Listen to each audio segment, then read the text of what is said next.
അപ്പോൾ നിങ്ങൾക്കെല്ലാം അറിയാം, വടകര പാർലമെൻറ്റ് മണ്ഡലത്തിൽ മത്സരിക്കുന്ന ഇടതുപക്ഷ ജനാധിപത്യ മുന്നണിയുടെ സ്ഥാനാർത്ഥിയാണ് ശൈലജ ടീച്ചർ. ഞാൻ ഇന്നീ പത്രസമ്മേളനം നടത്തിയത് ഒരു സ്ഥാനാർത്ഥി എന്നുള്ള നിലയിൽ എന്നെ തുടർച്ചയായി വ്യക്തിഹത്യ ചെയ്തുകൊണ്ട് UDFൻ്റെ സ്ഥാനാർത്ഥിയും അവരുടെ മീഡിയ വിങ്ങും നിരന്തരമായിട്ട് ആക്ഷേപം ചൊരിഞ്ഞുകൊണ്ടിരിക്കുകയാണ്. ഈ വടകര പാർലമെൻറ്റ് മണ്ഡലത്തിൽ ഇടതുപക്ഷ ജനാധിപത്യ മുന്നണി വിജയിക്കും, എനിക്കതിൽ യാതൊരു സംശയവുമില്ല. ജനങ്ങൾ വൻതോതിൽ കൂടുതൽ അനുകൂലമായി പ്രതികരിച്ചുകൊണ്ടിരിക്കുന്നുണ്ട്. അതിൽ വിരളി പൂണ്ടിട്ടായിരിക്കണം എന്നെ തേജോവധം ചെയ്യുക എന്നത് സ്ഥിരം സ്വഭാവമാക്കിയിട്ട് മാറ്റിയിരിക്കുകയാണ്. ഇലക്ഷൻ കമ്മീഷന് മുമ്പാകെ ഇതൊരു കുറ്റകൃത്യമാണെന്നവർക്കറിയാം. പക്ഷേ നിരവധി തവണ ഇങ്ങനെ വരുന്ന കാര്യങ്ങൾ പ്രസിദ്ധപ്പെടുത്തിയിട്ടും അതിന് ഞാൻ മറുപടി പറഞ്ഞിട്ടും അതെല്ലാം തന്നെ മാറ്റി പുതിയ ചില പ്രഖ്യാപനങ്ങളുമായിട്ട് ചില സന്ദേശങ്ങൾ, വീഡിയോ ക്ലിപ്പുകൾ ഒക്കെ ആയിട്ട് വരികയാണ്. ഇങ്ങനെയുള്ള വ്യാജ വീഡിയോ ക്ലിപ്പുകൾ ഉണ്ടാക്കാൻ ഒരു പ്രത്യേക സംഘം തന്നെ ഉണ്ടെന്നാണ് എനിക്ക് മനസ്സിലായിട്ടുള്ളത്. യാതൊരു ധാർമ്മികതയുമില്ലാത്ത പെരുമാറ്റമാണ് UDFൻ്റെ ഭാഗത്തു നിന്നുണ്ടാകുന്നത് എന്ന് എൻ്റെ പ്രിയപ്പെട്ട വോട്ടർമാരുടെ മുമ്പാകെ പറയുന്നതിന് വേണ്ടിയാണ് ഞാൻ ഈ പത്രസമ്മേളനം നടത്തുന്നത്. അപ്പോൾ അതിൽ UDFലെ എല്ലാവരും ഇതിൽ കുറ്റക്കാരാണെന്ന് ഞാൻ പറയില്ല. കാരണം അതിനകത്തും ആത്മാഭിമാനമുള്ള അന്തസ്സുള്ള ഒരുപാട് ആളുകളുണ്ടല്ലോ, അവരും പ്രതികരിക്കണമെന്ന് ഞാൻ അപേക്ഷിക്കുകയാണ്. തുടക്കത്തിൽ ഇതിൽ എൻ്റെ വടകര KL18 എന്ന ഒരു ഇൻസ്റ്റഗ്രാം പേജിൽ നിരന്തരമായി ഫേക്ക് വീഡിയോകൾ, വൃത്തികെട്ട പോസ്റ്ററുകൾ ഇതൊക്കെ വരികയാണ്. ആദ്യം തന്നെ ചെയ്തത് ഒരു മോശമായിട്ടുള്ളൊരു ചിത്രം, ഒരു പൊർണോ ചിത്രത്തിൻ്റെ തല മാറ്റിയിട്ട് എൻ്റെ തല അവിടെ ചേർത്ത് മോർഫ് ചെയ്തുകൊണ്ട് പേജുകളിൽ എത്തിച്ചു. കുടുംബ പേജുകളിലാണ് അധികം എത്തിക്കുന്നത്. അവരുടെ ധാരണ ഈ കുടുംബത്തിനകത്ത് കക്ഷിരാഷ്ട്രീയ ഭേദമില്ലാതെ ആളുകൾ, പ്രത്യേകിച്ചും സ്ത്രീകളൊക്കെ, ഞാനന്ന് കോവിഡ് നിപ്പയൊക്കെ വന്നപ്പോൾ കൂടെ നിന്ന് പ്രവർത്തിച്ചതൊരു ഓർമ്മയായി സൂക്ഷിക്കുന്നുണ്ട്. വലിയ പ്രയാസം ജനങ്ങൾക്കുണ്ടായപ്പോൾ ആരോഗ്യവകുപ്പ് മന്ത്രി എന്നുള്ള നിലയിൽ എൻ്റെ ഉത്തരവാദിത്തമാണ് ഞാൻ നിർവഹിച്ചത്. ആരും ഭയപ്പെടേണ്ട, ആരോഗ്യവകുപ്പിനെ പൂർണ്ണമായി സജ്ജമാക്കിയിട്ടുണ്ട് എന്ന സന്ദേശമാണ് കൊടുക്കാൻ ഞാൻ ആഗ്രഹിച്ചിരുന്നത്. അതിന് ഫലം ഉണ്ടാവുകയും ചെയ്തിട്ടുണ്ട്. അത് കണ്ട് ഭയന്നിട്ടാവാം, അങ്ങനെ ഒരു സപ്പോർട്ട് എനിക്ക് കിട്ടുന്നു എന്ന് തോന്നിയത് കൊണ്ടാവാം, കുടുംബ പേജുകളിൽ, ഗ്രൂപ്പുകളിൽ ഈ അശ്ലീല ചിത്രം ആദ്യം തന്നെ പ്രചരിപ്പിച്ചു. അത് ഏശിയില്ല. കാരണം എൻ്റെ വേഷഭൂഷാദികളോ എൻ്റെ പെരുമാറ്റമോ അതൊന്നുമായിട്ട് പുലബന്ധമില്ലാത്തതാണെന്ന് ഈ മണ്ഡലത്തിലെ മാത്രമല്ല സംസ്ഥാനത്തിലെ ജനങ്ങൾക്കെല്ലാം അറിയാം. അവരുടെ ഇടയിൽ നിന്ന് തന്നെ അതിന് വിമർശനം ഉണ്ടായി എന്നാണ് ഞാൻ മനസ്സിലാക്കിയത്. അത് കഴിഞ്ഞപ്പോൾ പുതിയ ചില കാര്യങ്ങളുമായിട്ട് വന്നിരിക്കുകയാണ്. അതിൽ ഏറ്റവും പ്രധാനപ്പെട്ട ഒന്ന്, പാനൂർ നടന്ന ബോംബ് സ്ഫോടനം. അത് ഞങ്ങൾ പറഞ്ഞു അതൊരു ക്രിമിനൽ കുറ്റമാണ് ചെയ്തത്. അതിൽ പാർട്ടിക്കോ ഇടതുപക്ഷ ജനാധിപത്യ മുന്നണിക്കോ ഒരു പങ്കുമില്ല. പങ്കുണ്ടെന്ന് വരുത്താൻ വേണ്ടി അതിലെ ഒരു പ്രതിയുടെ, അമൽ കൃഷ്ണയുടെ കൂടെ ഞാൻ നിൽക്കുന്നു എന്ന മറ്റുള്ളൊരു ഫോട്ടോ തയ്യാറാക്കി പേജുകളിൽ പോസ്റ്റ് ചെയ്തു. പാനൂർ ബോംബ് സ്ഫോടന കേസിലെ പ്രതി അമൽ കൃഷ്ണയോടൊപ്പം ശൈലജ ടീച്ചർ. അപ്പോഴാണ് എന്നെ കൊട്ടിയത്ത് നിന്ന് നൗഫൽ എന്ന് പറഞ്ഞൊരു ചെറുപ്പക്കാരൻ വിളിക്കുന്നത്. നൗഫൽ പറഞ്ഞു, ടീച്ചർ ഇവിടെ ഒരു പരിപാടിക്ക് വന്നപ്പോൾ ടീച്ചറിൻ്റെ കൂടെ ഒരു ഫോട്ടോ എടുത്തിരുന്നു. അത് വ്യാപകമായി അമൽ കൃഷ്ണയാണ് കൂടെ നിൽക്കുന്നത് എന്ന മട്ടിൽ പ്രചരിപ്പിക്കുന്നു എന്ന് പറഞ്ഞിട്ട്. അപ്പോഴാണ് എൻ്റെ ശ്രദ്ധയപ്പെടുന്നത്. ഞാൻ നോക്കുമ്പോൾ അതെ, നൗഫൽ കുട്ടിയാണ്, അത് അമൽ കൃഷ്ണയാണെന്നും പറഞ്ഞ് വ്യാപകമായി. ഇതിപ്പം എല്ലാവർക്കൊന്നും നൗഫൽ കൊട്ടിയതിനും അമൽ കൃഷ്ണേനൊന്നും അറിയില്ലല്ലോ. 10 പേര് വിശ്വസിച്ചാലായി എന്ന മട്ടിൽ അത് പ്രചരിപ്പിച്ചു. നൗഫൽ തന്നെ അതിനെതിരായിട്ട് പരാതി കൊടുക്കുമെന്നാണ് എന്നോട് പറഞ്ഞത്. കൊടുത്തിട്ടുണ്ടാവുമെന്ന് ഞാൻ വിശ്വസിക്കുന്നു. അപ്പോൾ അത് തികച്ചും തെറ്റായിട്ടുള്ളൊരു കാര്യമാണ്. അങ്ങനെയൊരു ഫോട്ടോ കുറച്ച് നാൾ പ്രചരിപ്പിച്ചു. പിന്നീട് ഞാൻ നടത്തിയ ഒരു സെമിനാറിലെ പ്രസംഗം, ഞാൻ വളരെ വ്യക്തമായിട്ട് പറഞ്ഞ കാര്യങ്ങൾ, അത് തന്നെ ഞാൻ റിപ്പോർട്ടർ ചാനലിൽ ഡോക്ടർ അരുൺ കുമാർ നടത്തിയ ഒരു ഇൻ്റർവ്യൂവിൽ വ്യക്തമായിട്ട് എൻ്റെ അഭിപ്രായം പറഞ്ഞു. ഞാനതിൽ പ്രവാചകനെ കുറിച്ചൊക്കെ പറഞ്ഞിട്ടുണ്ട്, യേശുക്രിസ്തുവിനെ കുറിച്ചും പറയാറുണ്ട്. പ്രവാചകനും യേശുക്രിസ്തുവും ഒക്കെ അവർ ജീവിച്ചിരുന്ന നൂറ്റാണ്ടുകളിൽ പാവപ്പെട്ടവർക്ക് വേണ്ടി പോരാട്ടം നടത്തിയവരാണ്. ഇരുളാണ്ട സമൂഹത്തിൽ വെളിച്ചം പകർത്തിയവരാണ്. പ്രവാചകനെക്കുറിച്ച് പറയുമ്പോൾ ഞാൻ ആ വാചകമാണ് ഉപയോഗിച്ചത്. 6-ാം നൂറ്റാണ്ടിൽ ഇരുളാണ്ട് കിടന്ന അജ്ഞത നിറഞ്ഞ ഒരു സമൂഹത്തിനകത്ത് അറിവിൻ്റെ വെളിച്ചം പകർന്നു കൊടുത്തയാളാണ് മുഹമ്മദ് നബി. എന്നിട്ട് ഞാൻ പറയുകയും ചെയ്തു, സ്ത്രീകളെയൊക്കെ വല്ലാതെ ഇകഴ്ത്തിയിരുന്ന അറിവില്ലാതിരുന്ന ആ സമൂഹത്തിൽ മുഹമ്മദ് നബി പറഞ്ഞത്, ഈ ഭൂമിയിൽ ധർമ്മനിഷ്ഠമായ ജീവിതം നയിക്കുന്ന സ്ത്രീക്കും പുരുഷനും അല്ലാഹു ഒരേപോലെ പ്രതിഫലം കരുതി വെച്ചിട്ടുണ്ട് എന്നാണ്. ഇതിലെന്താ തെറ്റ്? അതിലൊരു വാചകം പറഞ്ഞിരുന്നു, അന്നത്തെ പണ്ഡിതന്മാരെന്ന് ഭാവിക്കുന്ന ചിലർ സ്ത്രീകളെ ഇകഴ്ത്തി സംസാരിക്കുമായിരുന്നു. അതിനെയാണ് പ്രവാചകൻ ഖണ്ഡിച്ചത്. അപ്പോൾ പ്രവാചകൻ തെറ്റായി പെരുമാറുന്നവരെ തിരുത്തി എന്ന് പറയുന്നതിന് പകരം പണ്ഡിതന്മാർ ഇങ്ങനെ പറഞ്ഞു എന്ന് ശൈലജ ടീച്ചർ. അപ്പോൾ അത് കേട്ടാൽ ഞാനെന്തോ മോശമായിട്ട് പറഞ്ഞു എന്നുള്ള അർത്ഥം വരണം. അത് പൊളിഞ്ഞു. അതിൻ്റെ ഫുൾ ടെക്സ്റ്റ് പ്രസംഗം കൊടുത്തപ്പോൾ, അല്ല എൻ്റെ സെമിനാറിലെ പ്രസംഗങ്ങൾ എടുത്ത് കൊടുത്തപ്പോൾ ആളുകൾക്കത് മനസ്സിലായി. പക്ഷേ കുറേ പേരെങ്കിലും ഇത് കണ്ടിട്ട് വിശ്വസിച്ചാൽ ആയി എന്ന മട്ടിൽ വേറെ ഒന്നുമില്ല തെരഞ്ഞെടുപ്പിൽ അവർക്ക് പറയാൻ കൊടുത്തിരിക്കുകയാണ്. അതുപോലെയാണ് റിപ്പോർട്ടർ ചാനലിൽ ഞാൻ നേരത്തെ പറഞ്ഞതുപോലെ മറ്റൊരു ഇൻ്റർവ്യൂവിൻ്റെ ഭാഗമായിട്ട് പറഞ്ഞിട്ടുള്ള കാര്യങ്ങൾ. ഞാൻ പറഞ്ഞു, കേന്ദ്ര ഗവൺമെൻറ് മതന്യൂനപക്ഷങ്ങൾക്കും ദളിതർക്കൊക്കെ എതിരായി നടത്തുന്ന പ്രവർത്തനം അത് ശരിയല്ല. ഏതെങ്കിലും ഒരു വിഭാഗത്തെ ഇന്ത്യൻ പൗരത്വ പട്ടികയിൽ നിന്ന് ഒഴിവാക്കുന്നതോ അല്ലെങ്കിൽ അവരെ ഇകഴ്ത്തുന്നതോ ശരിയല്ല. ഒരേ അവകാശമാണ്. ഇന്ത്യൻ ഹിന്ദു ഇന്ത്യൻ ഹിന്ദുവാണ്, ഇന്ത്യൻ മുസ്ലിം ഇന്ത്യൻ മുസ്ലിമാണ്, ഇന്ത്യയിലെ ക്രിസ്ത്യാനി ഇന്ത്യൻ ക്രിസ്ത്യാനിയാണ്. അപ്പോൾ അവർക്ക് തുല്യാവകാശമാണ്. ഏതെങ്കിലും ഒരു വിഭാഗത്തെ ആകെ വർഗീയവാദികളാണെന്ന് പറഞ്ഞ് മാറ്റി നിർത്താനുള്ള ശ്രമവും ഉചിതമല്ല. മുസ്ലിം എന്ന പേര് കാട്ടാൽ ഉടനെ വർഗീയവാദികളാ എന്ന് ചോദിച്ചത് ആ ക്വസ്റ്റ്യൻ മാർക്ക് കളഞ്ഞിട്ട് വർഗീയവാദികളാ എന്നും പറഞ്ഞിട്ട് കൊടുത്തിരിക്കുന്നു. അതിൻ്റെ മുഴുവൻ ടെക്സ്റ്റ് അപ്പോൾ അരുൺകുമാർ തന്നെ അതിൽ റിപ്പോർട്ടർ ചാനൽ അവരൊരു ധാർമ്മികമായിട്ടുള്ളൊരു കാര്യം നിർവഹിച്ചു. അദ്ദേഹം പറഞ്ഞു, ടീച്ചർ അങ്ങനെയല്ല പറഞ്ഞത്, നേരെ എതിരാണ് ഈ കൊടുത്തത്. ടീച്ചർ പറഞ്ഞത് ഇന്നതാണ്, കേൾക്കൂ എന്ന് പറഞ്ഞ് കേൾപ്പിച്ചു. മാത്രമല്ല ഡൽഹിയിലെ സമരത്തിൽ ഫാറൂഖ് അബ്ദുള്ളയുടെ പ്രസംഗം ഞാൻ കോട്ട് ചെയ്തിരുന്നു. ഫാറൂഖ് അബ്ദുള്ള തുടങ്ങിയത് തന്നെ, I am proud to say that I am a Muslim but I am not a Pakistani, I am an Indian Muslim എന്ന് പറഞ്ഞിട്ടാണ്. നമുക്കൊക്കെ അഭിമാനം ഉണ്ടാകുന്ന കാര്യമാണ്. അങ്ങനെ ഞങ്ങളെ മാറ്റി നിർത്താൻ ഉദ്ദേശിക്കുന്നുണ്ടെങ്കിൽ നടപ്പില്ല, ഞങ്ങൾ ഇന്ത്യൻ പൗരന്മാരാണ് എന്ന് പറയാൻ വേണ്ടി പറഞ്ഞതിനെ അത് ഞാൻ പ്രസംഗിച്ചതെല്ലാം മാറ്റിയിട്ട് ഈ ഒരു വാചകം തെറ്റിദ്ധരിപ്പിക്കുന്ന രീതിയിൽ കൊടുത്തു. കുറേ ദിവസം അത് ഓടി. പക്ഷേ ഇത് തിരുത്തൽ റിപ്പോർട്ടർ ചാനലിലും എൻ്റെ പേജിലും എല്ലാം കൊടുത്തപ്പോൾ അത് മുങ്ങി. അതിനകത്തൊന്നും രക്ഷപ്പെടാൻ കഴിഞ്ഞില്ല. അപ്പോൾ പുതിയത് മെനഞ്ഞെടുക്കുകയാണ്. ഇന്ന് കണ്ട ഒരു അത്ഭുതം, ഇന്നലെയും ആയിട്ട് കണ്ട ഒരു അത്ഭുതം, വളരെ പരമാദരണീയനായിട്ടുള്ള ആത്മീയ നേതാവാണ് കാന്തപുരം AP അബൂബക്കർ മുസ്ലിയാർ. അദ്ദേഹത്തെ വിശ്വസിക്കുന്ന അനുയായികൾ അനവധിയുണ്ട്, എല്ലാ പാർട്ടിയിലും ഉണ്ട്. അതിൽ കോൺഗ്രസും കമ്മ്യൂണിസ്റ്റും അതുപോലെ തന്നെ ലീഗും ഒന്നും ഭേദമില്ലാതെ തന്നെ അദ്ദേഹത്തിന് ഒരുപാട് അനുയായികളുണ്ട്. അദ്ദേഹത്തിൻ്റെ ലെറ്റർ പാഡ് കൃത്രിമമായി സൃഷ്ടിച്ചിട്ട് അതിനകത്ത് കാന്തപുരം AP കാന്തപുരം ഉസ്താദിൻ്റെ ചിത്രം വെച്ചിട്ട് എഴുതിയിരിക്കുന്നു, ഇത് ടീച്ചറമ്മയല്ല, ബോംബമ്മ എന്ന് വിളിക്കണം ഇവരെ, കാന്തപുരം അബൂബക്കർ മുസ്ലിയാർ. അപ്പോൾ കണ്ടപ്പോൾ എനിക്ക് വിഷമമായി. ഞാൻ നോക്കുമ്പോൾ ലെറ്റർ പാഡാണ്. ലെറ്റർ പാഡിൽ ഒരിക്കലും അങ്ങനെ AP അബൂബക്കർ മുസ്ലിയാറൊന്നും ഒരിക്കലും ചെയ്യില്ല. അവരൊന്നും അങ്ങനെ വ്യക്തമായിട്ട് രാഷ്ട്രീയ അഭിപ്രായമൊന്നും പറയാറില്ല. അപ്പോൾ ഇങ്ങനെയൊരു കാര്യം എന്തായാലും ചെയ്യൂല. അപ്പോൾ ഞാൻ അവിടുത്തെ ഓഫീസിൽ വിളിച്ച് ചോദിച്ചു, നിങ്ങളുടെ ലെറ്റർ പാഡിൽ ഇങ്ങനെയൊന്നും ഉണ്ട്. അപ്പോൾ അവരത് നോക്കിയപ്പോൾ അവർ അത്ഭുതപ്പെട്ടു. അവർ പറഞ്ഞു, ഞങ്ങൾ കർശനമായിട്ട് ഇതിനെ നിയമ നടപടികൾ സ്വീകരിക്കും. അവർ അപ്പം തന്നെ ഒരു കുറിപ്പ് കൊടുത്തു, ഞങ്ങളുടെ പേരിൽ ഇങ്ങനെയുള്ള ചില കാര്യങ്ങൾ ഇറങ്ങുന്നുണ്ട്, ഇതിനു മുമ്പ് ഉണ്ടായിട്ടുണ്ട്, അതിനെതിരെ നിയമ നടപടികൾ സ്വീകരിക്കാൻ ഞങ്ങൾ ഉദ്ദേശിക്കുന്നു, അതൊന്നും ആരും വിശ്വസിക്കരുത് എന്ന് പറഞ്ഞ് അവിടെ നിന്നൊരു കുറിപ്പ് കൊടുത്തു. എത്ര ചീപ്പായിട്ടുള്ളൊരു പ്രവർത്തനം നിങ്ങൾ നോക്കൂ. ഒരു ആത്മീയ നേതാവിൻ്റെ ലെറ്റർ പാഡ് വ്യാജമായി സൃഷ്ടിച്ചിട്ട് അതിനകത്ത് അദ്ദേഹം ആരെ കൊണ്ടെങ്കിലും അങ്ങനെ പറയുമോ, പറഞ്ഞു എന്ന് പറഞ്ഞിട്ട്, ഞാൻ ഇവരോട് പറയട്ടെ, ഇങ്ങനെ നിങ്ങൾ പുറപ്പെട്ടാൽ നിങ്ങൾക്ക് വേണമെന്നല്ലാതെ എനിക്കൊന്നുമില്ല. ഇത് കൃത്യമായിട്ട് മനസ്സിലാക്കുന്ന വിശ്വാസികൾ അല്ലേ കൂട്ടത്തിലുള്ളത്, അവർക്ക് മനസ്സിലാവില്ല ഇത് ഒരിക്കലും ചെയ്യാൻ പാടില്ലാത്ത പാതകമാണ് ഇവർ ചെയ്തതെന്നുള്ളത്. പക്ഷേ എൻ്റെ പ്രിയപ്പെട്ട വോട്ടർമാരറിയണം എന്തൊക്കെ വ്യാജ കഥകളാണ് ഉണ്ടാക്കുന്നത് എന്നത്. ഇന്ന് നമ്മുടെ മാതൃഭൂമി ഓൺലൈൻ, ഞാൻ മാതൃഭൂമിക്കാരോട് ചോദിച്ചു, അപ്പോൾ അവർ പറയുന്നു ഞങ്ങളെ പേജിൽ അങ്ങനെ കൊടുക്കുകയില്ല. ലവ് ജിഹാദ് ഉണ്ട് ശൈലജ ടീച്ചർ.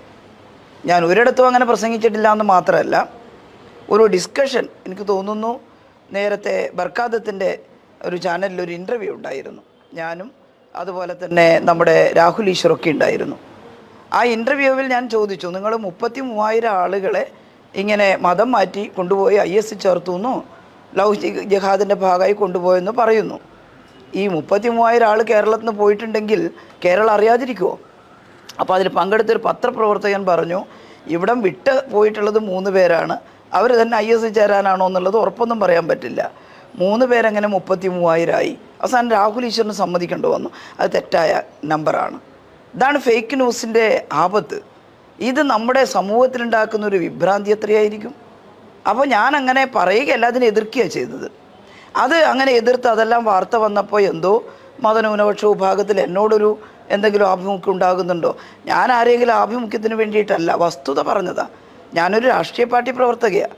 വസ്തുതയ്ക്ക് വിരുദ്ധമായിട്ടുള്ളത് എനിക്ക് പറയാൻ പറ്റില്ല.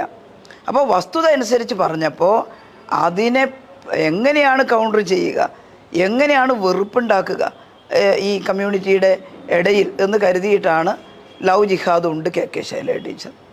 എവിടെ നിന്ന് കിട്ടുന്നു ഈ വാർത്ത?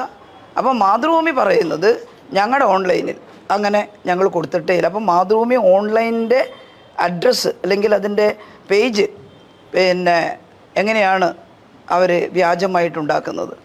മാതൃഭൂമി പരാതി കൊടുക്കുന്നുണ്ട്, കൊടുക്കട്ടെ. പക്ഷേ ഞാൻ ഇലക്ഷൻ കമ്മീഷന് പരാതി കൊടുക്കും. മുമ്പൊരു വ്യാജ വാർത്ത കൊടുത്തിട്ട് മാതൃഭൂമിയോട് ഞാൻ വിളിച്ച് പറഞ്ഞിട്ട് അവരത് ലീഗൽ ആക്ഷൻ എടുക്കുമെന്ന് പറഞ്ഞ് പത്രത്തിൽ കൊടുത്തിരുന്നു, കുറിപ്പ് കൊടുത്തിരുന്നു. ഞങ്ങളല്ല, ഞങ്ങളുടെ ഓൺലൈനിൽ അങ്ങനെ ഞങ്ങൾ കൊടുത്തിട്ടില്ല. ഈ ഓൺലൈൻ പേജിൻ്റെ ആ പേജ് കാണിച്ചുകൊണ്ട് തന്നെ മാതൃഭൂമിയുടേതെന്ന് പറഞ്ഞൊരു വാർത്ത കൊടുത്തിരുന്നു. അപ്പോൾ അത് പിന്നീട് കുറച്ച് ദിവസത്തേക്ക് പിന്നെ വന്നിട്ടില്ല. അവർ ലീഗൽ ആക്ഷൻ എടുക്കുമെന്ന് പറഞ്ഞപ്പോൾ ഇപ്പോൾ ഈ ഒരു എന്താ പറയേണ്ടതൊരു ഈ സംഘത്തിൻ്റെ എനിക്കറിയില്ല. ഇത് എതിർ സ്ഥാനാർത്ഥിയുടെ അറിവോടെ അല്ല എന്ന് പറഞ്ഞാൽ ഞാൻ വിശ്വസിക്കില്ല. ഓരോന്ന് വരുമ്പോഴും എതിർ സ്ഥാനാർത്ഥി ഞാനറിയില്ല എന്ന് പറയുന്നുണ്ട്. വളരെ നിഷ്കളങ്കനായി ഭാവിച്ചിട്ട് ഇങ്ങനെ പറയുന്നതിന് പകരം ഇത്തരം വാർത്ത കൊടുക്കുന്ന ആളുകളെ നിരുത്സാഹപ്പെടുത്തണ്ടേ? അത് തടയണ്ടേ? ഇതാണോ രാഷ്ട്രീയ ധാർമ്മികത? അത് വളരെ വളരെ അപകടകരമായിട്ടുള്ള ഒരു കാര്യമാണ്. മറ്റൊന്നുള്ളത്, ഞാൻ ആരോഗ്യമന്ത്രിയായിട്ട് 2 മാസം കഴിയുമ്പോൾ 2016 എറണാകുളം മെഡിക്കൽ കോളേജിൽ ഷംന എന്ന് പറയുന്ന ഒരു മെഡിക്കൽ വിദ്യാർത്ഥിനി മരണപ്പെട്ടിരുന്നു. ഷംനയാണെങ്കിൽ എൻ്റെ ഏറ്റവും പ്രിയപ്പെട്ട മമ്മൂട്ടിയുടെ മകളാണ്. ഞങ്ങളുടെ നാട്ടിലാണ്, ഞങ്ങളുടെ ശിവപുരത്താണ്. ആ ശിവപുരം എന്ന് പറയുന്നത് ലീഗിൻ്റെ ശക്തി കേന്ദ്രം. അവിടെ ആകെ 2 കമ്മ്യൂണിസ്റ്റുകാരാണെന്നുണ്ടായിരുന്നത്, അതിലൊന്ന് മമ്മൂട്ടിയാണ്. മമ്മൂട്ടി രാഷ്ട്രീയം പറഞ്ഞ് തർക്കിച്ച് പാർട്ടിക്ക് വേണ്ടി ഇടപെടുന്ന അത്യധികം ആവേശമുള്ള ഒരാളാണ്. ഞാൻ എന്ന് വെച്ചാൽ മമ്മൂട്ടിക്ക് വലിയ ഇഷ്ടമുള്ള ഒരാളാണ്. എൻ്റെ സഹപാഠി എന്നൊക്കെ പറഞ്ഞിട്ടാണ് കൊടുത്തത്. സഹപാഠിയൊന്നുമല്ല, ഞാൻ പഠിപ്പിക്കുമ്പം മമ്മൂട്ടി സ്കൂളിൽ, പക്ഷേ മമ്മൂട്ടീനെ പഠിപ്പിച്ചിട്ടില്ല, കുറച്ചും കൂടി സീനിയറാണ് അയാൾ കുട്ടികളുടെ കൂട്ടത്തിൽ. ഞാൻ താഴെ പഠിപ്പിക്കുന്ന സമയത്താണ് കുട്ടി അവിടെ ഉണ്ടായിരുന്നതെന്ന് തോന്നുന്നു. അപ്പോൾ ഞാൻ വന്ന് 2 മാസമേ ആയിട്ടുള്ളൂ ആരോഗ്യമന്ത്രിയായിട്ട്. അപ്പോഴാണ് മെഡിക്കൽ കോളേജിലെ വിദ്യാർത്ഥിനി ഒരു ഫിറ്റ്സ് വന്ന് അപസ്മാര ബാധയുണ്ടായിട്ട് അവിടെ വെച്ച് മരിച്ചുപോയി. അപ്പോൾ ആകെ സങ്കടമായി. മമ്മൂട്ടി എന്നോട് വിളിച്ച് പറഞ്ഞു, ടീച്ചർ എൻ്റെ മോള് ഒറ്റയൊരു മോളാണ്, ഒരേ ഒരു മകൾ MBBS പൂർത്തിയാക്കാൻ നോക്കുമ്പോൾ ആ മകളെ നഷ്ടപ്പെട്ട അച്ഛൻ്റെ വേദന മനസ്സിലാക്കാൻ കഴിയാത്ത ഒരാളല്ല ഞാൻ. മമ്മൂട്ടി ആകെ വല്ലാത്ത മാനസികാവസ്ഥയിലായിരുന്നു. എന്നെ വിളിച്ചിട്ട് പറഞ്ഞു, ടീച്ചർ കുറ്റവാളികളെ ശിക്ഷിക്കണം. അപ്പോൾ ഞാൻ പറഞ്ഞു, ഉറപ്പായിട്ടും ഞാൻ നോക്കട്ടെ. അപ്പം തന്നെ ഞാൻ വേറൊരു അന്വേഷണത്തിന് പോലും നിൽക്കാതെ അന്വേഷിക്കാൻ വേണ്ടി സസ്പെൻഡ് ചെയ്തു. ഒരു ആരോഗ്യമന്ത്രിക്ക് ചെയ്യാൻ കഴിയുന്നത് എന്താ? ഡോക്ടറെ സസ്പെൻഡ് ചെയ്യുക എന്നുള്ളതാണ്. ഡോക്ടറെ അപ്പാടെ ഡിസ്മിസ് ചെയ്യാനോ പിരിച്ചുവിടാനൊന്നും ആരോഗ്യമന്ത്രിക്ക് അധികാരമില്ല. മാറ്റി നിർത്തി അന്വേഷണം നടത്തുക. മാറ്റി നിർത്തി സസ്പെൻഡ് ചെയ്തു അന്ന് ഡ്യൂട്ടിയിലുണ്ടായിരുന്ന ഡോക്ടറെ. ഡോക്ടർമാരെല്ലാം വിളിച്ച് പറയുന്നുണ്ട്, ഞങ്ങളെ കുറ്റമല്ല, പെട്ടെന്ന് അപസ്മാരം വന്നു, ഞങ്ങൾ ശ്രദ്ധിച്ചു, പിന്നെ അഡ്മിറ്റാക്കിയ റൂമിലായിരുന്നില്ല കുട്ടി, അപ്പുറത്തെ റൂമിൽ പോയി കിടന്നു, പിന്നെ എന്നാൽ അതൊന്നും ഞാൻ മുഖവിലൊക്കെ എടുത്തിട്ടില്ല. ഞാൻ അന്ന് ഡ്യൂട്ടിയിലുണ്ടായിരുന്ന ഡോക്ടറെ അപ്പോൾ സസ്പെൻഡ് ചെയ്തു. എന്നിട്ട് ആരോഗ്യ വകുപ്പിൻ്റെ അന്വേഷണവും പ്രഖ്യാപിച്ചു, മെഡിക്കൽ എഡ്യൂക്കേഷൻ ഡിപ്പാർട്ട്മെൻറ്റിൻ്റെ അന്വേഷണവും പ്രഖ്യാപിച്ചു. മാത്രമല്ല, ഇത് സംബന്ധിച്ചിട്ടുള്ള റിപ്പോർട്ട് ഞങ്ങൾ കൊടുത്തതനുസരിച്ച് പോലീസിലും കേസ് വന്നു. പോലീസിൽ കേസ് ഫയൽ ചെയ്യാൻ കുടുംബത്തോടും പറഞ്ഞിരുന്നു. കേസന്വേഷണം നടന്നു. ഇപ്പോൾ കേസ് കോടതിയിൽ നിൽക്കുകയാണ്. സസ്പെൻഷന് വിധേയമായ ആളെ ഒരു പീരീഡ് കഴിയുമ്പോൾ തിരിച്ചെടുക്കണം, അതാണ് അവരുടെ റൈറ്റാണത്. അങ്ങനെ തിരിച്ചെടുത്തപ്പോൾ വീണ്ടും മമ്മൂട്ടിക്ക് വിഷമായി. എന്നോട് എന്നിട്ട് പറഞ്ഞ്, ഇത്രയും വലിയ കുറ്റകൃത്യം ചെയ്തിട്ട് തിരിച്ചെടുത്തല്ലോ. അപ്പം ഞാൻ വീണ്ടും അന്വേഷണം ഒന്നും കൂടി വിപുലമായിട്ട് അന്വേഷണം നടത്തണം. അത്ര ദുഃഖകരമായ അവസ്ഥയാണ് മമ്മൂട്ടിയെ സംബന്ധിച്ചിടത്തോളം. വീണ്ടും അയാളെ മാറ്റി നിർത്തി. സാധാരണ പതിവുള്ളതല്ല. വീണ്ടും ആ ഡോക്ടറെ മാറ്റി നിർത്തിയിട്ട് ഒന്നുകൂടി വിശദമായിട്ട് അന്വേഷണം നടത്തണം എന്ന് പറഞ്ഞതിൻ്റെ ഭാഗമായി കൂടുതൽ വിശദമായ അന്വേഷണം, കുറച്ചും കൂടി ഉയർന്ന ടീമിനെ കൂടി നിശ്ചയിച്ചുകൊണ്ട് അന്വേഷണം നടത്താൻ തീരുമാനിച്ചു. അങ്ങനെയാണ് അതുണ്ടായത്. പക്ഷേ മമ്മൂട്ടിക്ക് സഹിക്കാൻ പറ്റുന്നൊരു വിഷമമായിരുന്നില്ല. തുടക്കത്തിലൊക്കെ എൻ്റെ ടീച്ചർ എൻ്റെ കൂടെയുണ്ട്, എനിക്കറിയാം എന്നൊക്കെ പറഞ്ഞ് എൻ്റെ മുന്നിൽ വന്ന് പൊട്ടിക്കരഞ്ഞപ്പോൾ വേറെ ഒരാളും കൂടി ഉണ്ടായിരുന്നു ശിവപുരത്തെ കൂടെ. ഇപ്പം ഞാൻ മനസ്സിലാക്കുന്നത് അതൊക്കെ ഇമാതിരി ഗ്രൂപ്പിൽപ്പെട്ട ആളുകളായിരുന്നു എന്നുള്ളതാണ്. അയാളെ എനിക്കറിയായിരുന്നില്ല. ഞാൻ പറഞ്ഞു, മമ്മൂട്ടി ഇനി ഇങ്ങനെ കരയല്ല, നഷ്ടപ്പെട്ട് നമുക്ക് തിരിച്ചു കിട്ടില്ലല്ലോ. അപ്പോൾ എന്താ ചെയ്യുക, എനിക്ക് ചെയ്യാൻ പറ്റിയത് ചെയ്തിട്ടുണ്ട്, ഇനി ബാക്കി നമുക്ക് കോടതിയിൽ പ്രതികൾക്ക് ശിക്ഷ വാങ്ങിക്കൊടുക്കാൻ ശ്രമിക്കാം, കോടതി അന്വേഷിക്കട്ടെ കേസ് എന്ന് പറഞ്ഞതാണ്. അതിനെ ട്വിസ്റ്റ് ചെയ്തിട്ട് മമ്മൂട്ടിയെ വല്ലാണ്ട് പ്രകോപിച്ചു. കാരണം മകൾ മരിച്ചു നിൽക്കുന്ന അച്ഛൻ്റെ വേദനയാണ്. വല്ലാണ്ട് പ്രകോപിപ്പിച്ചിട്ട് ഒരു ബൈറ്റ് എനിക്കെതിരായിട്ട് എടുപ്പിച്ചു. ടീച്ചറോട് പറഞ്ഞിട്ട് കേട്ടില്ല, പ്രതികളെ രക്ഷിക്കാൻ ശ്രമിച്ചു, ഇനി ആ ടീച്ചറെടുത്ത് പോവുകയില്ല എന്ന് പറഞ്ഞിട്ട് മമ്മൂട്ടി പറയുന്നതായിട്ടാണ് കാണുന്നത്. ഇനി അതും മോർഫ് ചെയ്തുണ്ടാക്കിയതെന്ന് എനിക്കറിയില്ല, പക്ഷേ മമ്മൂട്ടി പറയുന്നതായിട്ട് കാണിക്കുന്നു. ഈ വല്ലാതെ പ്രകോപനം ഉണ്ടായ സമയത്ത് സഹിക്കാൻ നമ്മളാകെ സൂത്ത് ചെയ്യുക, എന്തെങ്കിലും ഒരു വിഷമം ഉണ്ടായാൽ ആശ്വസിപ്പിക്കുക ചെയ്യുക ഒരാളെ. ഇത് അദ്ദേഹത്തെ വല്ലാണ്ട് പ്രകോപിപ്പിച്ചുകൊണ്ട് നിന്നു. അവസാനം ഹൃദയസ്തംഭനം കാരണം അദ്ദേഹം മരിച്ചു. എനിക്ക് ഭയങ്കര വിഷമമുള്ള കാര്യമാണ്. ഇതിൽ എൻ്റെ ഭാഗത്ത് എന്താ തെറ്റുണ്ടായത്? ഞാൻ ആരോഗ്യമന്ത്രിയായി 2 മാസം കഴിയുമ്പോഴാണ് UDF ഈ ആശുപത്രി, എറണാകുളം ആശുപത്രി സഹകരണ മേഖലയിൽ നിന്ന് 2013 ഏറ്റെടുക്കുന്നത്. 2013 ഏറ്റെടുത്ത ആശുപത്രി 2016 ഞാൻ വരുമ്പോൾ കാര്യമായ ഒരു സൗകര്യവും അവിടെയില്ല. ഷംനയുടെ ദാരുണമായ സംഭവം ഉണ്ടായപ്പോൾ, മരിച്ചപ്പോഴല്ലേ നമ്മൾ അറിയുന്നത്. അങ്ങനെ ഒരു സംഭവം ഉണ്ടായ ഉടനെ തന്നെ ഞാനവിടെ ഹോസ്പിറ്റലിൽ ചെന്നിട്ട് ആ ഹോസ്പിറ്റലിന് അടിയന്തരമായി വാങ്ങേണ്ടുന്ന കുറേ ഉപകരണങ്ങൾ അവിടെ വെച്ച് ഞാൻ 1.5 കോടി രൂപ ഹോസ്പിറ്റലിന് പ്രഖ്യാപിച്ചു. ഉപകരണങ്ങൾ ഒരു 2-3 ആഴ്ചക്കുള്ളിൽ ആ ഉപകരണങ്ങൾ അവിടെ എത്തി. ഇന്ന് 450 കോടി രൂപ ഞാൻ ആരോഗ്യമന്ത്രിയായപ്പോൾ ആശുപത്രിക്ക് വേണ്ടിയിട്ട് വകയിരുത്തി. എന്നിട്ട് നിർമ്മാണ പ്രവർത്തനങ്ങൾ, കൂറ്റൻ ആശുപത്രിയുടെ നിർമ്മാണം നടക്കുകയാണ്. അവിടെ എല്ലാ പരിഷ്കാരങ്ങളും ഉണ്ടാക്കി. കോവിഡ് കാലത്ത് കേരളത്തിൽ തന്നെ ഏറ്റവും സ്തുത്യർഹമായി സേവനം നടത്തിയ ആശുപത്രിയായിട്ട് ആ ആശുപത്രിയെ ഞാൻ വളർത്തിയെടുത്തിട്ടുണ്ട്.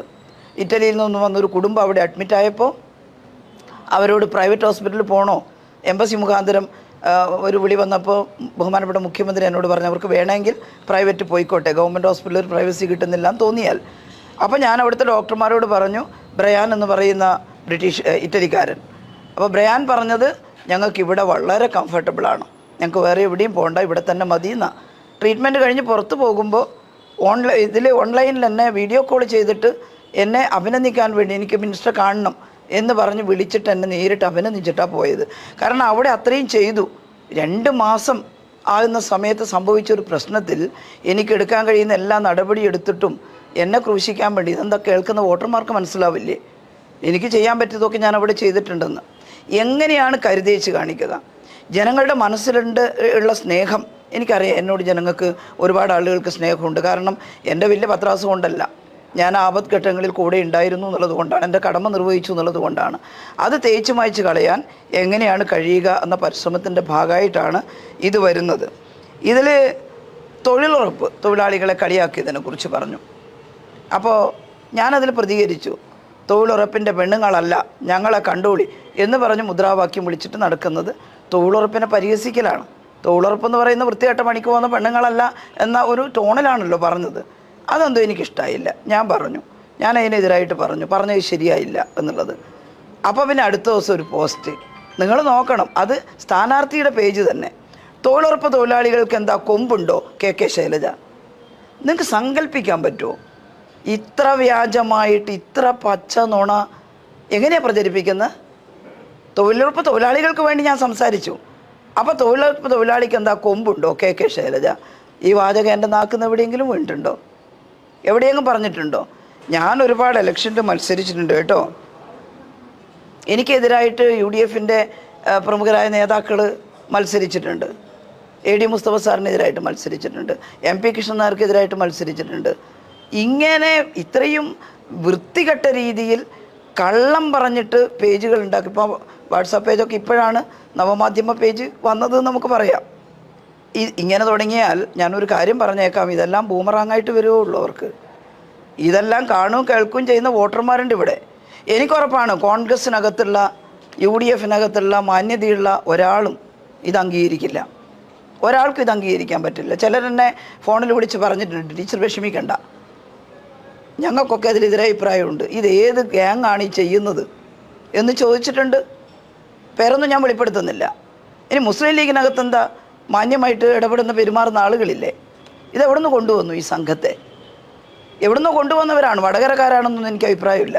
ആരെങ്കിലും ഉണ്ടാവാം വടകരയിലുള്ളവരും. എവിടുന്നോ കൊണ്ടുവന്ന ഒരു സംഘം ഇങ്ങനെയാണോ തെരഞ്ഞെടുപ്പിൽ മത്സരിക്കുന്നത്? അതുകൊണ്ട് നിങ്ങളുടെ വ്യാമോഹമാണിത്. ഇങ്ങനെയെല്ലാം പറഞ്ഞ് എന്നെ കുറേ കരുതേച്ചാൽ എനിക്ക് വോട്ട് ചെയ്യുന്ന ആളുകൾ മാറ്റി ചെയ്യുന്നുള്ളത്. കുടുംബ ഗ്രൂപ്പുകളിൽ നിങ്ങൾ ഇട്ടാൽ ആ കുടുംബത്തിൽ എന്നെ അറിയുന്നവരില്ലേ? അവർ പറയില്ലേ ഞങ്ങളുടെ ശൈലജ ടീച്ചർ ഇങ്ങനെയല്ല എന്നുള്ളത്, ഏത് പാർട്ടിയിൽപ്പെട്ടവരായാലും. അതുകൊണ്ട് അത് ഇങ്ങനെ നിരന്തരമായിട്ട് വരുമ്പോൾ എനിക്ക് അത് പറയാതിരിക്കാം. ഞാൻ ഇത്ര ആൾ ക്ഷമിച്ചു. ഞങ്ങളുടെ കൂടെയുള്ളവരെല്ലാം പറഞ്ഞു മതി, അതങ്ങോട്ട് പോവാൻ നോക്കാം, നമുക്ക് 1-2 ഇട്ടിട്ട് അങ്ങ് പോവാൻ നോക്കാം. പക്ഷെ 1-2 മരണവെപ്രാളം കാണിക്കുകയാണ് കേട്ടോ. ഇനിയിപ്പം തിരഞ്ഞെടുപ്പിന് 5-8 ദിവസമേ ഉള്ളൂ. ഇനി എന്ത് വെപ്രാളം കാണിക്കാമെന്ന് എനിക്കറിയില്ല. ഒരുതരം വെപ്രാളം, എങ്ങനെയെങ്കിലും എന്തെങ്കിലും പ്രശ്നങ്ങൾ ഉണ്ടാക്കി അടങ്ങൂ എന്ന മട്ടിൽ ഇങ്ങനെ ഇട്ടുകൊണ്ടേയിരിക്കുകയാണ്. അതുകൊണ്ട് നിങ്ങൾ മാധ്യമപ്രവർത്തകർ, നിങ്ങളുടെ പോലും പേജിൽ, അതാണ് മാതൃഭൂമിയുടെ പേജ് ക്രിയേറ്റ് ചെയ്തത്. ഇനി മാതൃഭൂമിയുടെ ഒറിജിനൽ പേജാണെങ്കിൽ എന്നോട് പറഞ്ഞാൽ മതി, ഞങ്ങളുടെ പേജിൽ ഞങ്ങളുടെ അനുഭവത്തോടെ കൊടുത്തതാണെന്ന്. അപ്പോൾ പിന്നെ ഞങ്ങൾക്ക് വേറെ വർത്തമാനമില്ല. കേട്ടില്ലേ? മാതൃഭൂമിയുടെ അതിൻ്റെ ഓണേഴ്സിനൊക്കെ ഞാൻ വിളിച്ച് ചോദിച്ചപ്പോൾ അയ്യോ ടീച്ചർ ഞങ്ങളങ്ങനെ കൊടുക്കുമോ എന്ന് പറഞ്ഞ് ഒരു തവണ അവർ നിഷേധക്കുറിപ്പ് കൊടുക്കുകയും ചെയ്തു മാതൃഭൂമി. ഇതാണ് വരുന്നത്. ഇനിയുള്ള ദിവസങ്ങളിൽ എൻ്റെ പ്രിയപ്പെട്ട വോട്ടർമാർ, സഹോദരി സഹോദരന്മാർ, നിങ്ങൾ ഏത് പാർട്ടിയിലോ പെട്ടവരാകട്ടെ, നിങ്ങൾക്ക് എന്നെക്കുറിച്ച് അഭിപ്രായ വ്യത്യാസം ഉണ്ടെങ്കിൽ നേരിട്ട് ചോദിക്കാം, അല്ലെങ്കിൽ ഇന്നതാണെന്ന് പറയാം. ഈ നുണപ്രചരണത്തിൽ വിശ്വസിക്കരുത്. ഇതിലേതെങ്കിലും ഒന്ന് നിങ്ങൾക്ക് കൂടുതൽ അറിയണമെങ്കിൽ എന്നോട് ചോദിക്കാൻ ദയവുണ്ടാകണം.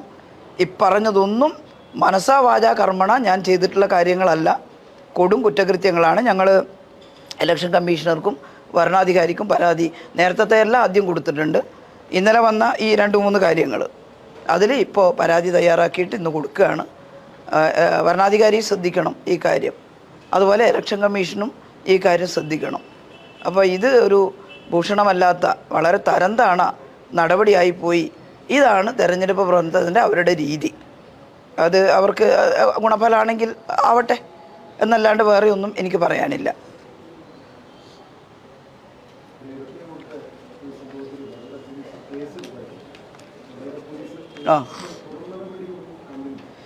സാധാരണയായിട്ട് പോലീസ് കേസ് വരുമ്പം അതിൻ്റെ ഒരു നടപടിക്രമമുണ്ടല്ലോ, അവരുടെ അന്വേഷണവും കാര്യമായിട്ട്. അങ്ങനെയാണല്ലോ ഒരു സാവകാശത്തിൽ അങ്ങനെ വരുമെന്നാണ് വിശ്വസിക്കുന്നത്. പക്ഷേ വളരെ പെട്ടെന്ന് തന്നെ നടപടി ഉണ്ടാകേണ്ടതാണ്.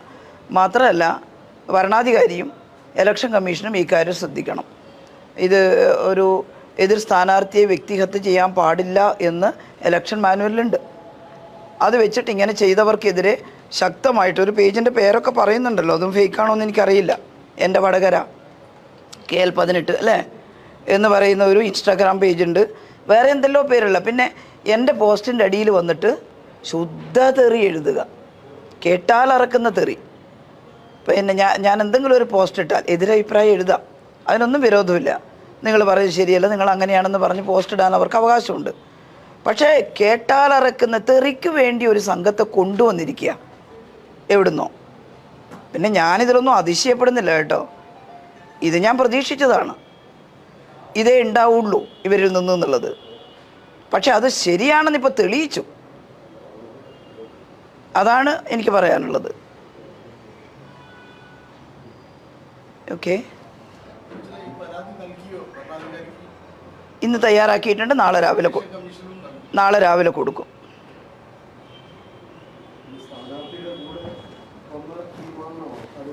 സ്ഥാനാർത്ഥിയുടെ കൂടെ വന്നതോ കൂടെ ഉള്ളതോ അവരുടെ ടീമാണ്.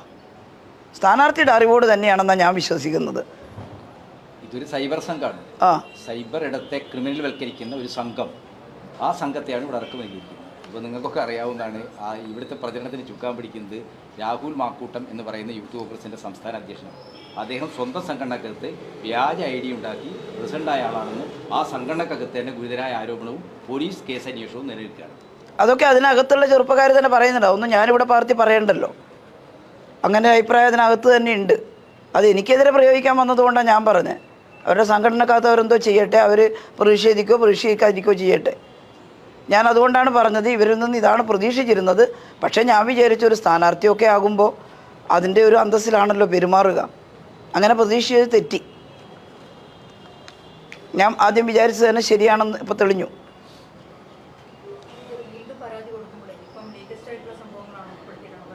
അതെ, ഇതിൽ കുറേ എണ്ണം ഇപ്പം അടുത്ത് വന്നതാണല്ലോ. അത് ഒന്ന് കാന്തപുരത്തിൻ്റെ പേജ് ഉണ്ടാക്കി അവരോട് അന്വേഷിച്ചു. അവരല്ല, അവരുടെ ലെറ്റർ പാഡിൽ അവർ കൊടുത്തിട്ടില്ല എന്ന് പറഞ്ഞാൽ നമുക്ക് വിശ്വസിക്കാമല്ലോ. അവരും അത് നിശ്ചയിച്ച് പത്രക്കുറിപ്പ് ഇറക്കിയിട്ടുണ്ട്. അപ്പോൾ എനിക്ക് ധൈര്യമായിട്ട് പറയാമല്ലോ അവരുടെ പേജ്. അല്ലെങ്കിൽ ഞാൻ വിചാരിക്കും അവരുടെ ലെറ്റർ പാഡ് കൊടുത്തതാണോ. അങ്ങനെ കൊടുക്കില്ല അവിടെ നിന്ന് എനിക്കറിയാം. കാരണം അവരെല്ലാം വളരെ നിഷ്പക്ഷമായിട്ട് ആണ് ഇതുവരെ പറയുന്നത് കേട്ടത്. ഏതെങ്കിലും ഒരു ഭാഗത്തിന് ചാഞ്ഞ് പറയുന്നത് ഞാനിതുവരെ കേട്ടിട്ടില്ല. ആത്മീയ കാര്യങ്ങൾ മാത്രം സംസാരിക്കുന്ന ഒരു ശീലമാണ് കണ്ടിട്ടുള്ളത്. അതുകൊണ്ട് അവരിൽ നിന്ന് ഉറപ്പ് കിട്ടിയപ്പോൾ അത് വ്യാജ പേജാണ് എന്ന് പറഞ്ഞുകൊണ്ട് തന്നെയാണ് അത് കൊടുത്തിട്ടുള്ളത്. അതുപോലെ ഈ നൗഫൽ കുട്ടിയം, അതുപോലെ ലവ് ജിഹാദ്, മാതൃഭൂമിയിൽ ഇപ്പം വന്നിട്ടുള്ള പ്രചരണം, മാതൃഭൂമി ഓൺലൈൻ. അപ്പോൾ ഇതൊക്കെ ചേർത്തിട്ടാണ് ഇപ്പോൾ കൊടുക്കുന്നത്. തെരഞ്ഞെടുപ്പ് കമ്മീഷനും വരണാധികാരി കലക്ടർക്കും ഇത് കൊടുക്കുന്നതിലുപരി ഞാൻ ഈ പത്രസമ്മേളനം വിളിച്ചത് എൻ്റെ പ്രിയ സഹോദരന്മാർ, വടകര പാർലമെൻറ്റ് മണ്ഡലം, നിങ്ങൾ ഏത് രാഷ്ട്രീയ പാർട്ടിയും ആയിക്കോട്ടെ, നിങ്ങളെന്നെ പൊളിറ്റിക്കലായിട്ട് വിമർശിച്ചോ. ഞാൻ പറയുന്ന പൊളിറ്റിക്സ് ശരിയല്ലെന്നോ എൻ്റെ പ്രവർത്തനം ശരിയല്ലോ നിങ്ങൾ പറഞ്ഞോ. പക്ഷേ ഞാൻ സ്വപ്നത്തിൽ ചിന്തിക്കാത്ത കാര്യങ്ങൾ അത് കുടുംബ സദസ്സിലേക്ക് നിങ്ങൾ അയച്ചാൽ അത് ദയവ് ചെയ്ത് എൻ്റെ സഹോദരന്മാർ വിശ്വസിക്കരുത് എന്ന് മാത്രമേ ഞാൻ പറയുന്നുള്ളൂ. നിങ്ങൾക്ക് എൻ്റെ പ്രവർത്തനം ഇഷ്ടമാണെങ്കിൽ ഞാൻ എൻ്റെ മുന്നണിയുടെ രാഷ്ട്രീയ പറയുന്നത് ഇന്ത്യയുടെ മതേതരത്വം സംരക്ഷിക്കാൻ, പാർലമെൻറ്റിൽ ശബ്ദമുയർത്താൻ ഇടതുപക്ഷം അവിടെ പോകണം. ഇന്ത്യയുടെ ജനാധിപത്യം തകരുമ്പോൾ ശക്തമായിട്ട് ഉറച്ചു നിൽക്കാൻ ഇടതുപക്ഷം അവിടെ ചെല്ലണം. ഞാൻ പോയാൽ അതാ ചെയ്യാം. പിന്നെ കേരളത്തിൻ്റെ അവകാശങ്ങൾ ചോദിച്ചു വാങ്ങാൻ അവിടെ ഇടതുപക്ഷം ഉണ്ടാകണം. വടകര പാർലമെൻറ്റ് മണ്ഡലത്തിൻ്റെ വികസനം, ഇന്നലെ വികസന സെമിനാർ നടത്തി ഇവിടെ. അതിനകത്ത് വന്ന ഒരുപാട് അഭിപ്രായങ്ങളുണ്ട്. അതെല്ലാം ഞാൻ MP ആയാൽ ഇവിടുത്തെ കർഷകർക്ക് വേണ്ടി, ഇവിടുത്തെ യുവാക്കൾക്ക് വേണ്ടി, ഇവിടുത്തെ സ്ത്രീകൾക്ക് വേണ്ടി, എല്ലാ വിഭാഗം ജനങ്ങൾക്ക് വേണ്ടിയും അത്തരം പ്രോജക്റ്റുകൾ കിട്ടാൻ കേന്ദ്ര ഗവൺമെൻറ്റിൽ സമ്മർദ്ദം ചെലുത്തും. ഞാനത് ചെയ്യും. കാരണം ഞാൻ MLA ആയപ്പോഴും മന്ത്രി ആയപ്പോഴും എൻ്റെ കഴിവിൻ്റെ പരമാവധി ചെയ്യാൻ ശ്രമിച്ചിട്ടുണ്ട്. അത് ഈ നാട്ടിലെ കോൺഗ്രസ്സുകാർക്കും കമ്മ്യൂണിസ്റ്റുകാർക്കും എല്ലാം അറിയുന്ന കാര്യമാണ്. ഞാനാണ് ഏറ്റവും ശരി, എല്ലാം ചെയ്തത് ഞാനാണെന്നൊന്നും ഞാൻ പറയില്ല. പക്ഷേ ഒരു പ്രതിസന്ധി ഘട്ടത്തിൽ പതറി ഇരിക്കാതെ നിവർന്നു നിന്ന് ആ പ്രതിസന്ധിയെ നേരിടാൻ ജനങ്ങൾക്ക് വേണ്ടി ശ്രമിച്ചിട്ടുണ്ട്. അത് ഞാനൊരു MP ആയാലും ചെയ്യും, ജനങ്ങളുടെ കൂടെ ഉണ്ടാകും. പക്ഷേ ഈ ജാതി വ്യക്തിഹത്യ ഞാൻ ജീവിതത്തിൽ ആദ്യമായിട്ട് നേരിടുക. അത്ര വൃത്തികെട്ട ഒരു സംഘമാണ് അവർ. നിങ്ങളെങ്ങനെയാണ് അവർക്ക് വോട്ട് ചെയ്യാമെന്നാണ് ഞാൻ ചോദിക്കുന്നത്. നിങ്ങളുടെ പൊളിറ്റിക്സ് ഏതായാലും അത്രേ ഞാൻ ചോദിക്കുന്നുള്ളൂ. പ്രിയപ്പെട്ടവരത് മനസ്സിലാക്കണം. ഇനി ആർക്കെങ്കിലും ഇവരുടെ മേൽ വല്ല നിയന്ത്രണം ഉണ്ടെങ്കിൽ ഇത് അവസാനിപ്പിക്കാൻ നിങ്ങളൊന്ന് പറയണം. അതിനകത്തെല്ലാം നല്ല മനുഷ്യന്മാരുണ്ടല്ലോ. നിങ്ങൾക്ക് ആർക്കെങ്കിലും ഈ ഗൂഢസംഘത്തിൻ്റെ മേൽ നിയന്ത്രണം ഉണ്ടെങ്കിൽ ദയവ് ചെയ്ത് ഇത് അവസാനിപ്പിക്കാൻ അവരോട് പറയുന്നതായിരിക്കും നല്ലത്.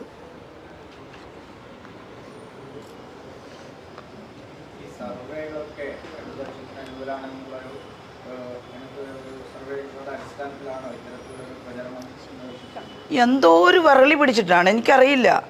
സത്യസന്ധമായി പ്രവർത്തിക്കും നിങ്ങൾ. ഇലക്ഷൻ കഴിഞ്ഞ് വോട്ടെണ്ണുമ്പോഴല്ലേ ഫലം വരുള്ളൂ. ഞങ്ങൾ സർവേയിൽ മാത്രം അഭിരമിച്ചിട്ടാണോ ചെയ്യുന്നത്? ഞങ്ങൾ ഞങ്ങളുടെ മുദ്രാവാക്യം ജനങ്ങളിൽ മാക്സിമം എത്തിക്കാൻ ശ്രമിക്കുന്നു. യോഗങ്ങൾ നടത്തുന്നു, വ്യക്തികളെ സന്ദർശിക്കുന്നു. അതാണ് ഇലക്ഷൻ്റെ രീതി. ഞങ്ങളല്ലാണ്ട് ഈ സർവേയിലുള്ളതുകൊണ്ട് ഞങ്ങൾ ജയിച്ചു എന്ന് പറഞ്ഞ് നടക്കുക. പക്ഷെ ജയിക്കും, അത് ഉറപ്പാണ്. എനിക്ക് ഈ മണ്ഡലത്തിലൂടെ സഞ്ചരിച്ചപ്പോൾ ജനങ്ങളുടെ പൾസ് അതെനിക്ക് വളരെ അനുകൂലമാണെന്നാണ് ഇപ്പോൾ ഫീൽ ചെയ്യുന്നത്. അതുകൊണ്ടാണ് ഞാൻ ആത്മവിശ്വാസത്തോടെ പറയുന്നത് ഈ മണ്ഡലത്തിലെ ജനങ്ങൾ എന്നെ ജയിപ്പിക്കും. ഈ പറയുന്ന കാര്യങ്ങളെല്ലാം ചെയ്യാൻ ഞാൻ അവരുടെ കൂടെ ഉണ്ടാവും. ഞാൻ അതേ വാഗ്ദാനം കൊടുക്കുന്നുള്ളൂ. ഞാൻ വടകരയുടെ MP ആയാൽ നിങ്ങളോടൊപ്പം ഉണ്ടാകും. ഇതെല്ലാം ചെയ്യാൻ കക്ഷി രാഷ്ട്രീയമൊന്നുമില്ല. എല്ലാ ചർച്ചകളിലും എല്ലാവരെയും വിളിക്കും. ഞങ്ങൾ കൂട്ടായിട്ടാണ് തീരുമാനം എടുക്കുക. ഏതറ്റം വരെ ഒരു MPയുടെ സാധ്യതയുണ്ടോ അത് വടകരയ്ക്ക് വേണ്ടി ഉപയോഗപ്പെടുത്താൻ ഞാൻ ഉണ്ടാകും. ജനങ്ങളുടെ പ്രയാസമുള്ള ഘട്ടങ്ങളിൽ അവരോടൊപ്പം ഞാൻ ഉണ്ടാവും. അത് വിശ്വസിക്കുന്നവരെനിക്ക് വോട്ട് ചെയ്യും. അല്ലാതെ സർവേയിൽ കണ്ടുകൊണ്ട് മാത്രം ഞാൻ ജയിച്ചു എന്നല്ല ഞാൻ പറയുന്നത്.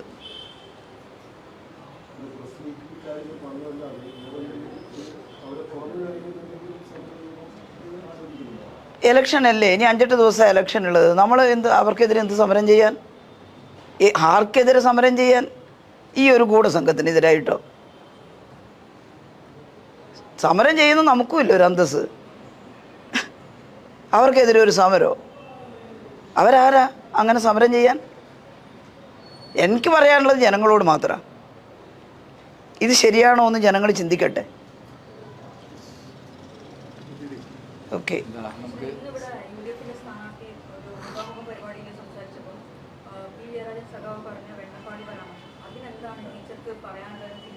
നിങ്ങളുടെ അഭിപ്രായം എന്താ അതിൽ? മിഥുന, സാധാരണ പ്രയോഗിക്കുന്ന ക്രിമി ലെയർ എന്നൊരു പദമുണ്ടല്ലോ സമൂഹത്തിൽ, അത് ചീത്തവാക്കാ? സാമ്പത്തിക സംജ്ഞയാണ്. അതായത് ഈ തൊഴിലുറപ്പ് പാടുപെട്ട് വെയിലത്ത് പണിയെടുക്കുന്ന സ്ത്രീകളുടെ മനോവേദന മനസ്സിലാക്കാൻ നിങ്ങൾക്ക് കഴിയില്ല. ആ മുദ്രാവാക്യം വിളിച്ചതിലധികവും ഒരു വെണ്ണപ്പാടി സംഘമായിരുന്നു എന്ന് പറഞ്ഞാൽ എന്താ? ചീത്തവാക്കാ? ക്രിമി ലെയറാണ്. ജീവിതത്തിൻ്റെ സൗഭാഗ്യങ്ങൾ അനുഭവിക്കാൻ കഴിയുന്ന ഒരു സംഘത്തിനെ തൊഴിലുറപ്പിൻ്റെ പെണ്ണുങ്ങളല്ല എന്ന് പരിഹസിക്കാൻ പറ്റുള്ളൂ. വെയിലത്ത് നിന്ന് പണിയെടുക്കുന്ന അധ്വാനിക്കുന്ന ആ പാവപ്പെട്ട സ്ത്രീകളെ, അതിൽ ഹിന്ദുവുണ്ട്, മുസ്ലിമുണ്ട്, ക്രിസ്ത്യാനിയുണ്ട്, എല്ലാം ഉണ്ട് കേട്ടോ. അവരെ ഇത് ഞങ്ങൾ തൊഴിലുറപ്പിൻ്റെ പെണ്ണുങ്ങളല്ല, ഞങ്ങളെ കണ്ടോളി എന്ന് പറയാൻ അതൊരു ഫ്യൂഡൽ മനോഭാവത്തിൻ്റെ ഭാഗമായിട്ടേ കഴിയുള്ളൂ. അതിൽ ക്രിമി ലെയറായിട്ടുള്ള ആളുകളാണ് അങ്ങനെ പറഞ്ഞത്. പാവപ്പെട്ട സ്ത്രീകൾ, തൊഴിലെടുക്കുന്ന സ്ത്രീകളല്ല എന്നല്ലേ പറഞ്ഞതിൻ്റെ അർത്ഥം. അതൊന്നിനെ ബാലൻസ് ചെയ്യാൻ ഇല്ലാത്ത എന്തെങ്കിലും പറയല.